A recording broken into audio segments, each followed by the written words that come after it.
사도행전 2장 1절로 18절 말씀까지 합독하십니다. 오순절 날이 이미 이름에 그들이 다 같이 한 곳에 모였더니 호련히 하늘로부터 급하고 강한 바람 같은 소리가 있어 그들이 앉은 온 집에 가득하며 마치 불의 엿처럼 갈라지는 것들이 그들에게 보여 각 사람 위에 하나씩 임하여 있더니 그들이 다 성령의 충만함을 받고 성령이 말하게 하심을 따라 다른 언어로 말하기를 시작하니라.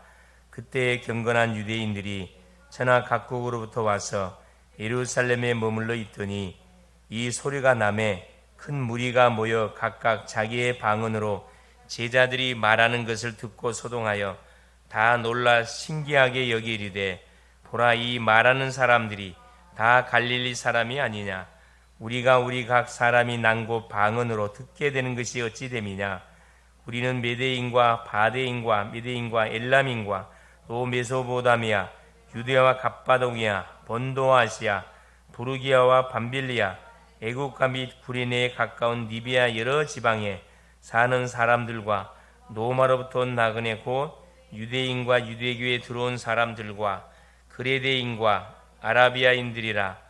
우리가 다 우리의 각 언어로 하나님의 큰 일을 말함을 듣는도다 하고 다 놀라며 당황하여 서로 이르되 이 어찌 된 일이냐 하며 또 어떤 이들은 조롱하여 이르되 그들이 세술에 취하였다 하더라. 베드로가 11 사도와 함께 서서 소리를 높여 이르되 유대인들과 예루살렘에 사는 모든 사람들아, 이 일을 너희로 알게 할 것이니 내 말에 귀를 기울이라. 때가 제3시니 너희 생각과 같이 이 사람들이 취한 것이 아니라 이는 곧 선지자 요엘을 통하여 말씀하신 것이니 일렀으되 하나님이 말씀하시기를 말세에 내가 내 영을 모든 육체에 부어주리니 너희의 자녀들은 예언할 것이요 너희의 젊은이들은 환상을 보고 너희의 늙은이들은 꿈을 꾸리라. 그때 내가 내 영을 내 남종과 여종들에게 부어주리니 그들이 예언할 것이요. 아멘. 주는 살아계신 예수는 그리스도는 모든 문제 해결자입니다. 오늘 말씀의 제목이 세 가지 뜰이 되겠습니다.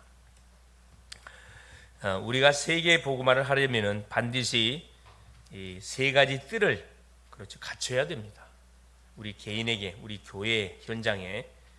그래서 성경에는 성전을 지을 때 구약에 처음부터 하나님께서는 유대인들에게 뭐라고 말씀했냐? 모세에게 계시했는데 바로 이 세 가지 뜰을 갖출 것을 말씀했습니다. 그런데 유대인들이 이것을 놓쳐버린 거죠.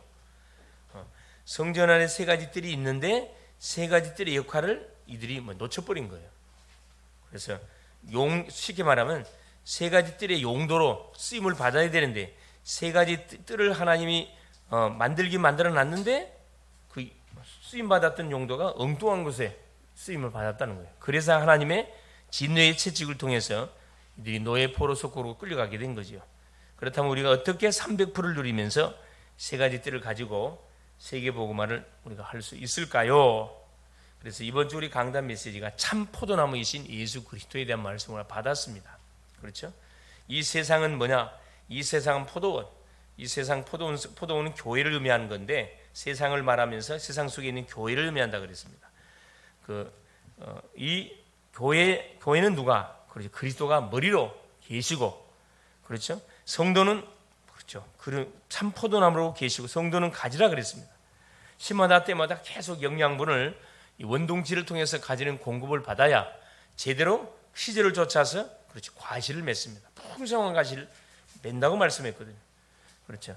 그래서 이 가시를 많은 과실을 맺기 위해서는 첫 번째는 반드시 가지는 포도나무에 붙어 있어야 된다. 그렇죠?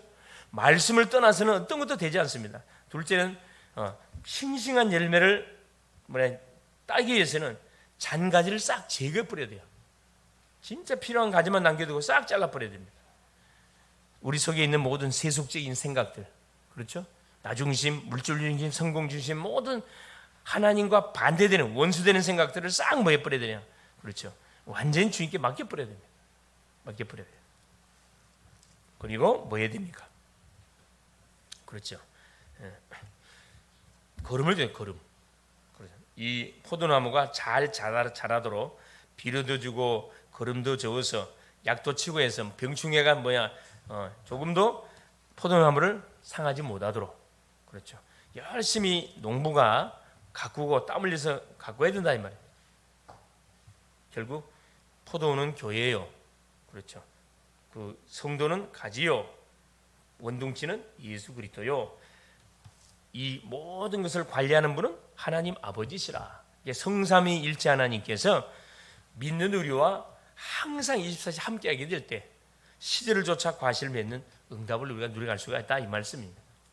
그래서 자, 시작을 잘해야 되는데, 첫째 사도행전 13장 1절 4절에 보니까 바울은 전도 캠프를 인도받는데 완벽한 성령 인도를 받았습니다.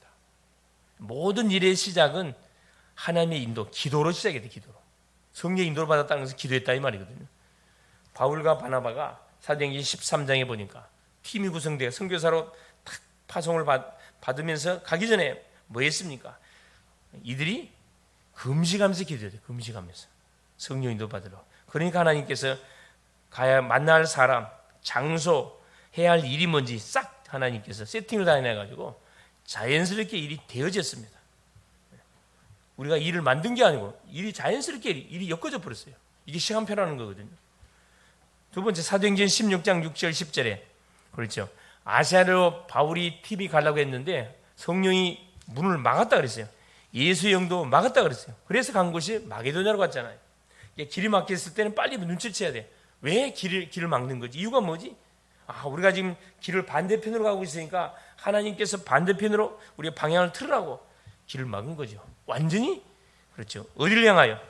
유럽을 향한 하나님께서 하나님의 구원 계획이 그렇죠. 딱 발견되게 된 거죠. 시대적인 전환점입니다. 그래서 복음은 서진이 서진. 동쪽에서 서쪽으로 뺑 돌았으면 이 서진한다 그래요. 지금은 보세요. 어디에 시작된 복음이 그래서 이 독일에서 시작된 복음이 쭉 유럽을 거쳐서 영국을 거쳐서 미국을 거쳐서 그렇죠. 일본을 거쳐서 한국을 거쳐서 중국을 거치고 지금 동남아시아를 지금 향하여 가고 있습니다. 서진에 서진. 어디 가면 끝나느냐? 이스라엘 땅에 들어가면 끝나요. 세계 복음화의 시간표는 복음이 시작된 곳에서 복음이 마무리가 되는 거죠. 시작된 곳에서 마무리가 돼요. 이게 대부분 신학자들이 예언하고 있는 그런 내용들입니다. 그 맞는 말이에요. 그렇죠. 그래서 뭘 우리가 잘 봐야 되느냐? 사도행전 19장 1절 7절에 현장에서 마가다락방에 서 있었던 역사가 그대로 일어났습니다. 에베소 지역에. 그렇죠. 그래서 시작은 성령인도 간절히 기도하는 가운데 성령인도로 시작했고, 둘째 현장이 보일 때 현장이 보일 때까지 기도하는 거예요.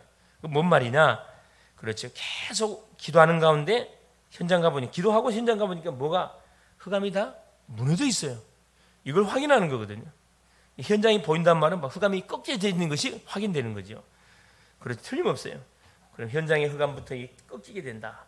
사도행전 23장 5절 11절에 바울팀이 집중 기도하다가 귀신 들린 자를 뭐 해버리죠? 치유해버립니다. 박수엘루마 소경되게 만들어버리잖아요. 사도행전 16장 16절 18절에 저 많은 귀신 들린 여종 귀신 떠나가 버렸어요. 사도행전 19장 8절 20절에 해당과 서원에서도 우상숭배에 빠진 사람들 다 살려버렸습니다. 이제 기도하고 팀을 이루어서 현장을 가보니까 흑암이 다 꺾여져 있어요. 가서 이제 전리품만 주워 담으면 되는 거라. 세 번째, 현장에서 지속할 수 있는 뭐가 시스템이 딱 구축이 되는 거예요. 이게 시스템을 세워놓고 나오는 겁니다. 시스템 세우지 않고 나오면 안 돼요. 실패해요. 시스템을 반드시 세워놓고 나와야 돼요. 사도행전 13장 아시아에 가보니까 누가 그래 총독이 딱 제자로 준비되어 있어요. 그 사람은 시스템으로 꼽아놓고 나왔어요. 사도행전 16장 19절 40절에 그래요. 감옥 교도소의 간수장이 왜 딱 시스템으로 딱 세워놓고 빠져나오고. 사도행전 19장 21절에 내가 로마도 보야 하리라. 그렇죠? 로마도 보게 되는 것이다. 하나님께서 영세전에 감춰주셨던 것과 세세토록 영원히 있을 것을 주신 것이다 이 말씀입니다. 그래서 본론이 뭐냐? 이 비밀을 가지고 그렇죠. 우리가 어디를 파고들어야 3뜰, 3가지 뜰을 공략해야 된다 이 말입니다. 첫 번째가 다민족이에요. 성경에서는 이것을 다민족을 보지 못하면 반드시 노예, 포로, 속국, 유랑민으로 가게 될 것을 말씀하고 있습니다. 유대인들이 실제 이 삶을 살았잖아요. 지금 우리도 마찬가지예요. 그래서 사명을 놓치면 불신자들에 의해서 우리가 짓밟힘을 당해요. 무시를 당한다니까. 교회가 손가락질 당해. 힘 하나도 없어. 숫자는 많은데 힘이 하나도 없다니까. 원내스가 안 돼. 중직자 다민족을 교회의 중직자로 세워야 된다. 그렇죠.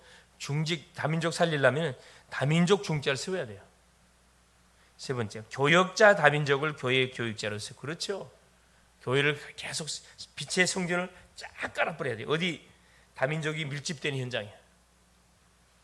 이번 노예 때 갔더니만 우리 그 몽골 사역하는 선교사님이 목사님 잠깐 좀 봅시다 그래서 이 목사님 지금 인하대 인하공전 그 사역 들어가시죠? 그랬더니 지금 몽골의 유학생들이 이게 많이 들어왔다는 거라. 많이 들어와 있어서 지금 공부하고 있습니다, 목사님. 한번 제가 꼭 오겠습니다. 연락 주시고 오세요. 어쨌든 이 대학생 유학생 살려야 되지 않겠습니까? 여기만 와 있는 게 아니고 인천대 많이 들어와 있다는 거라. 그렇죠. 그걸 시스템화 시켜야 되겠죠. 셋째입니다. 치유 시대. 그러니까 우리가 그 아픈 심령들이 너무나 많은데, 그렇죠?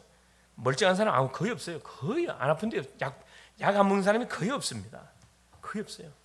그걸 쳐다보면서 이 교회의 역할이 얼마나 중요한지. 이 병원이 있은들 아무 대책이 없어요. 이야기했잖아요. 우리 요양병원 갔다가 때만 남으신 그 어머니 누워 계신 저 대학생 편에 누워 계신 그 김숙여 이제 성도님 되셨네. 성집했으니까. 예. 근데 물어봤어요. 그래서 어디가 아프셔서 어머님은 입원하셨습니까? 배가 아파서 입원했는데 병명이 나오지 않는데 언제부터 그랬습니까? 3년 전부터 그랬다. 그래서 어쩔 수 없이 요양병원에 지금 들어와 있는데 아무 대책이 없는 거야. 그러나 딱 물어봤잖아요. 결국 다 거의 맞아. 그렇죠. 그래요? 병명이 없는 질병이라. 그럼 100% 무슨 병이지요? 둘 중에 하나잖아요. 신병 아니면 귀신병이에요. 귀신병, 신병. 귀신 주는 질병이라 이 말이에요. 영적 병이라 영적입니다. 그래 간단하잖아요. 그러면 내가 몇 가지 물어볼게요. 조상 중에 혹시 무속인이나 중이 있었습니까? 그랬더니 이분이 내 손을 잡으면서 우리 시아버님이 중이었습니다. 지금 돌아가실 때 시아버지가 스님이었대요. 시어머니가 보살이었대요. 그러면 그렇지. 그래서 이 병은 병원에 가서 진단도 안 될 뿐만 아니라 치료되는 병이 아닙니다. 의사가 이 진단 못 합니다. 누구 만나면 예수 만나서 기도하면 끝나버린 병입니다. 그래서 하나님이 우리 어머님이 입원해 있는 이 병실에 하나님 딱 입원하게 참 복받은 사람이에요. 그래. 축복받은 사람이라 했다. 그래서 복음을 전하고 예수를 영접하고 손을 꽉 잡더라고. 그런데 기도해드리고 빨리 죽었으면 좋겠는데 죽어지도 않는다는 거야. 죽으면 안 됩니다. 왜 죽으면 안 되냐? 누구 살려야 돼? 가문 살려야 돼. 가문. 예? 가문. 팔남매인데 딸들은 교회를 다닌대요. 아들 둘이가 교회를 다니다가 교회를 안 다닌대. 소위 말하는 장손들이 교회를 안 다니는 거야. 당연히 안 다니죠. 예, 가정복음 놓고 어머니 기도하시고 가정복음 해놓고 가셔야지. 이들은 어디로 가시려고 그러죠? 그 생각 자체를 빨리 접으시라고. 죽기는 어딜 죽어요? 뭐 했다고 죽어? 그렇죠. 지금부터 예수님 불러보세요. 하나님이 어떤 증거 줄 겁니다. 예수님 부르세요. 내가 시간은 되는 오는 즉시 오는 대로 내가 말씀을 기대해 드릴게요. 너무나 막 고맙다 그러는 거지. 치유 시대, 과거 치유입니다. 과거 치유. 과거가 완전히 발판이 되는. 그러니까 과거는 뭐가 돼버려야 돼요? 발판이 대한 말 다른 말로 말하면 감사하면 돼. 감사. 과거가 감사가 돼야 돼. 그건 완전히 치유 받은 거예요. 과거가 감사가 안 되고 계속 억울한 생각이 든다. 치유 받은 거 아니에요, 여러분. 우리 과거 생각하면 감사가 나와요? 짜증이 나옵니까? 화가 납니까? 감사가 나옵니까? 감사가 나야 치료받는 거라니까. 이 발판이 된단 말은 감사가 나온다 이 말입니다. 과거 치유. 그렇죠. 우리가 모르고 쭉 살아온 결과 결국 당했잖아요. 여기서 우리 주님이 그렇죠. 이 문제, 과거 문제 끝내버렸잖아요. 십자가에서. 내가 다 이루었다. 현재 치유. 현재 문제 치유. 질병을 치유해야 됩니다. 우리에게 와 있는 질병 치료해야죠, 당연히. 그래서 의사의 말을 듣고 의사가 말하는 걸 참고해서 진단을 받고 진단서를 가지고 첫 번째 뭐 해야 됩니까? 기도를 통해서 뇌와 영과 몸을 살려야죠, 가장 먼저는. 그리고 음식, 무슨 음식? 유기농 음식, 인스턴트 절대 먹지 마세요. 자연식, 좀 비싸더라도 달걀도 자연식, 유기농 달걀 사잡수. 그게 돈에 아끼는 거예요. 돈에 아끼는 겁니다. 맞아요, 안 맞아요? 싼 게 좋은 게 아니라고, 싼 게. 가능하면 식품은 유기농, 조금 비싸더라도 자연, 건강에 좋은 거 사요. 이 두부, 손으로 직접 만든 순두부 있잖아요, 두부도 직접 이렇게 비닐에 담겨 있는 거 말고 직접 즉석에서 만들어서 파는 거 있잖아요. 그게 좋은 거거든. 음식, 식습관을 딱 바꿔야 돼요. 여러분 밥 먹는 거 딱 쳐다보면, 나는요 딱 밥 먹을 때 쳐다보거든요. 저분은 어떤 음식을 좋아하는지, 어떤 음식을 가리는지, 음식 가는 거 딱 보면 저 사람은 무슨 병 오겠구나 딱 바로 진단 바로 돼요. 사실은 말 안 하지만은 진짜 음식을 편식하는 사람들은 틀림없이 뭐가요? 계속 몸에서 병을 만들어가고 있어요. 그거 빨리 안 바꾸면은 난중 가가지고 정말 고생 많이 합니다. 아예 어렸을 때 이걸 싹 바꿔버려야 돼요. 식습관 싹 바꿔버려야 돼요. 그렇죠? 그래서 뭐가 병균이 몸에 안착이 안 되도록 자라지 못하는 그런 음식을 먹어줘야 된다니까. 병균이 싫어하는 게 뭐죠? 식물성 싫어해요. 유기농 싫어한다니까. 병균이 좋아하는 게 뭐죠? 인스턴트 엄청 좋아해. 햄 너무너무 좋아하지. 그렇죠. 많이 잡수라 그래요. 하여튼 방부제 많이 들어가는 거, 이런 건 병균들이 살기가 너무 좋은 그 환경을 만들어준다 그러잖아요. 이걸 아시고 하여튼 식습관을 싹 바꿔버려야 돼요. 가끔씩 뭘 잡숴주면 좋냐면은 쑥물도 쑥물, 익모초 이런 물, 쓴 물을 잡숴 뭐 해가지고 사다가 딱 끓여서 이렇게 써대선 익모초 하죠. 익모초 아시죠? 익모초 아시나요? 익모초 몰라요? 예. 쑥 있잖아. 쑥 사다가 그걸 찧어서 쑥물을 받아서 마셔주라니까. 몸속에 있는 뭐가 다 죽어. 해충이 다 죽어요. 배 아픈 사람들은 쑥물을 마시면 100% 나쁩니다. 바로 나쁜다니까. 입맛 없는 사람들 쑥물 한번 마셔보셔. 입맛이 싹 돌아와요. 음식 너무 중요하고요. 그 다음에 뭡니까? 운동. 당연히 운동. 내 몸에 맞는 운동. 유산소 운동입니다. 7330. 일주일에 3일은 반드시 30분 유산소 운동을 하라. 이게 WHO에서 정해준 규칙이에요. 7330. 이 운동 하셔야 돼요. 하루에 매일매일 안 해도 돼요. 이틀에 한 번꼴로 하면 됩니다. 이틀에 한 번꼴로 30분 유산소 운동 해줘야 된다니까. 뛰는 운동은 더 좋아요. 걷는 운동도 해야 되지만 뛰는 운동이 더 좋습니다. 뛰면은 뭐까지 빠져? 그렇지. 지방 분해 다 되잖아요. 다이어트가 된다고. 걸어 다녀 갖고는 그 다이어트 안 됩니다. 뛰어야 돼. 운동 반드시 유산소 운동입니다. 이거 반드시 해줘야 돼요. 그 다음에 호흡. 무슨 호흡? 복식호흡. 그렇죠. 코로 들이키고 단전에 멈추고 집중하고 참다가 입으로 내뱉고, 이걸 계속. 그러면 혈이 돌아요. 막힌 기가 뚫려요. 그렇죠? 그래서 딱 피곤하고 그때는 호흡기도요. 호흡을 해보세요. 깊은. 사람이 피곤한 이유가 왜 피곤하냐면은 산소가 부족해서 그래요.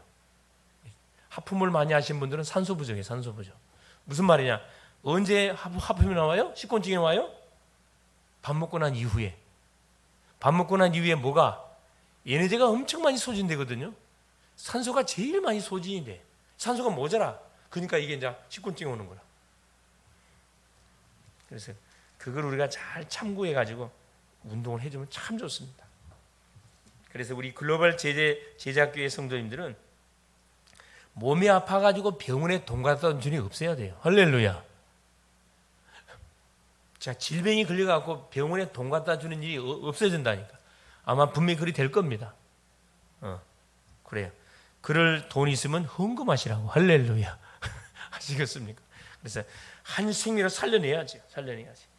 네. 그래서 하여튼 아픈 분들 놓고 계속 기도해 주시고, 아픈 사람들은 뭐 해야 됩니까? 식습관 바꿔줘야 된다니까. 계속 바꿔주시고. 미래추입니다. 이것이 지속되도록 24, 25 영원으로 우리가 들어가는 거죠. 계속 24는 24. 호흡도 24, 기도도 24, 할렐루야, 운동도 24 해보세요. 어떤 일이 벌어지는지. 근데 운동하기 쉬워요, 어려워요? 쉽지 않습니다, 이게. 육체가 가만히 있잖아요. 육체는 계속 어디에, 육체는 땅에 붙을수록 편안함을 느끼거든. 자, 네, 육체의 고향이 땅이니까 당연히 자기 고향으로 갈수록 편안함을 느낀다니까. 그래서 설 때보다 앉을 때가 더 편하고, 앉을 때보다 누울 때가 더 편해요. 왜 편해요? 육체의 고향 닿는 면이 많으니까. 또 누워있는 것보다 이불 덮으면 더 편해. 왜? 닿는 면이 많아지는 거죠. 성령은 뭐랍니까? 바울은 뭐랍니까? 육체의 소욕을 거스려 싸우는, 그렇죠, 육체의 소욕을 제어하라 그래요. 성령께서는 계속 위로 일어나라 그래요. 육신은 계속 땅으로 들어가자 그러고, 성령은 위로 올라가자 이야기하고, 두 개가 싸운다 그랬잖아요. 그렇죠. 그래서 우리 렘넌트 시대, 그래서 결국은 다민족을 살리고 아픈 사람들을 살려서 지금 뭐 해야 됩니까? 후대를 일으켜 세워야 돼요. 후대들. 그래서 렘넌트 시대를 열어가야 되는데, 우리 자녀들이 세계 선교의 주역으로 딱 자라가도록 하기 위해서 우리가 뭐 해줘야 됩니까? 7가지. 요 7가지 뭘, 그렇죠, 엘리트 그 전략을 가지고 도와주면 됩니다. 첫째, 독서입니다. 힘이 되는 책을 읽도록 도와주면 됩니다. 힘이 되는 책이 무슨 책이죠? 그게 지도자에 관한 책이에요. 그게 뭐에 관한 책입니까? 지도자에 관한 책을 읽으면, 지도자의 전기들 읽어보면 굉장히 도전됩니다. 지도자에 관한 책. 또 독서, 특별히 철학사 꼭 읽어봐야 돼요. 철학사, 교회사, 예수 믿는 사람들은 교회사까지 읽어봐야 되겠죠. 그렇죠? 이게 너무 중요한 그런 책들입니다. 책을 읽고 나서 덮으면 안 돼요. 반드시 성경적으로 뭐 해봐야 돼요? 재해석을 해봐야 돼요. 그래야 건강하게 착 생각을 할 수가 있습니다. 두 번째, 위인에 관한 책을 읽어야 되겠죠. 위인. 성경에 나오는 렘넌트 7명이 다 위인들이잖아요. 그리스도로 답을 내리도록 도와주면 됩니다. 이들이 렘넌트 7명이 전도자가 될 수 있던 이유 중 하나가 뭐냐면, 은혜를 받는 걸 놓치질 않았어요. 이게 키였습니다. 키. 유대인들이 놓친 것은 그 위인 그게 빠졌지, 그걸 통해서 그리스도를 찾지 못한 거죠. 그 다음에 세 번째, 문화입니다. 문화. 모든 나라의 문화를 보면, 문화를 하려면 뭐가 있어요? 나라마다 뭐가 절기가 있어요. 절기 때 뭐 하는지 보면 알아요. 절기 때. 우리나라 같은 경우도 절기들이 많잖아요. 그렇죠? 대부분 이 절기는 뭐가 연관되어 있다고요? 우상 숭배와 반드시 연관되어 있어요. 절기. 그래서 유대인들도 세절기, 과거, 끝, 오늘, 유월절, 오순절, 수장절, 미래보장, 이 세 절기를 통해서 문화, 어떤 복음 문화, 하나님을 예배하는 문화, 하나님을 찬양하는 문화, 이게 유대인들의 초대 교회 성도들의 문화였어요. 그래서 세계 문화의 흐름을 우리가 아는 방법이 뭐냐? 나라별, 그렇죠, 절기를 조사해 보면 답이 간단히 나옵니다. 그 가문을 알려면 가문에서 중요하게 여기는 뭐가 있어요? 반드시 흐름들이 있어요. 그거 딱 찾아서 영적 전쟁하면 백전백승하게 되어 있습니다. 네 번째입니다. 예배예요. 예배 생활. 유대인들은 안식일을 지켰죠. 예배를 통해서 뇌와 영, 몸을 살리는 비밀인, 그렇죠, 예배를 통해서 뇌, 영, 몸 모든 게 다 살아나요. 이게 예배 시간입니다. 예배 시간 때 이루어지는 영적 역사. 그래서 내가 항상 하는 소리지만은 하나님 앞에 예배단을 쌓는 순간에 뭐가 엄청난 어떤 일이 벌어진다. 성령의 기름 부음의 역사가 일어나요. 원수 막 더러운 군대 귀신들이 다 떠나간다니까. 반대로 제사를 지내는 그 순간에 군대 귀신이 몰려와요. 예배 드리는 순간 군대 귀신 떠나간다니까. 그래서 혼자서 예배 드려도 되고 같이 드려도 되고 전혀 문제되질 않아요. 핑계할 거 하나도 없어요. 잠깐 5분 10분 잠깐 예배 드리는 그 현장을 놓고 기도하시라니까. 그 직장을 놓고 지역을 놓고 하나님 전도문을 열어주십시오. 오직을 발견하도 이 성인식입니다. 유일성을 기다리도록. 이 파송식이에요. 재창조의 도전. 모든 현장을 살린다. 모든 현장을 사명식이고 재창조, 이 파송식이에요. 준비가 되면 현장에 파송시키는 거죠. 현장에 도전시키다 이 말이에요. 결론이 뭐냐? 그래서 우리가 세 가지 뜰을 우리가 딱 준비해가는 가운데 점검할 것이 뭐냐? 성령 충만은 뭐냐? 예수님께 3년 동안 가르치신 성령에 대해서 점검해야 된다. 믿음의 사람들은 결국 성령 충만 받으면 다 끝나요. 성령 안 충만하면 모든 것이 짐이 돼. 성령 충만 받으면 모든 것이 은혜로 다 하게 돼 있다니까. 갈보리, 감람산, 마가다락방의 누림을 우리가 점검해야 됩니다. 과거, 현재, 미래 세 절기를 점검해야 된다. 기도 24, 25 영혼을 점검. 내가 기도 24의 이유를 알고 기도하고 있는가? 계속 통화적으로 하고 있는가? 이걸 찾아내면 놀라운 일이 벌어집니다. 사도행전 2장 그렇죠. 초대 교회 마가다락방에 뭐가 임한 거죠? 약속하신 오순절날 성령 세례가 임해버렸어요. 그러니까 이들이 다 마가다락방을 박차고 예루살렘에 나와서 막 예수는 그리스도라 선포하기 시작하잖아요. 그때 막 유대인들이 저들이 막 새술에 취해 술 취했다고 그러잖아요. 베드로가 뭐라 하면 이 사람들은 새술에 취한 것이 아니고 그렇죠. 요엘 선자의 예언이 어떻게 된 것이다. 성취가 된 것이다. 그걸 확인시켜줬어요. 딱 확인시켜줬습니다. 자, 그러면서 17절 18절에 하나님이 말씀하시기를 말세 내가 내 영을 모든 육체에 부어주리니 너희의 자녀들은 예언할 것이요 너희의 젊은이들은 환상을 보고 너희의 늙은이들은 꿈을 꾸리라. 그때 내가 내 영을 내 남정과 여정들에게 부어주리니 그들이 예언할 것이요. 예언한단 말은 하나님의 말씀을 막 선포하기 시작한다 이 말입니다. 예수가 그리스도라는 사실을 막 선포하기 시작한다 이 말씀입니다. 그래서 오늘 이 밤도 우리가 세 가지 뜰을 딱 준비하고 무장하고 세워서 그렇죠. 요 237 5천 종족 복음화를 향한 중요한 그런 주역들로 쓰임을 받는 귀한 밤 될 수 있기를 그리스도로 축원을 드립니다. 살아계신 하나님 아버지 고맙습니다. 오늘 또 우리 주님께서 또 금요 기도의 시간 현장으로 우리를 부르사 찬양과 경배와 예배와 말씀 주신 것을 감사를 드립니다.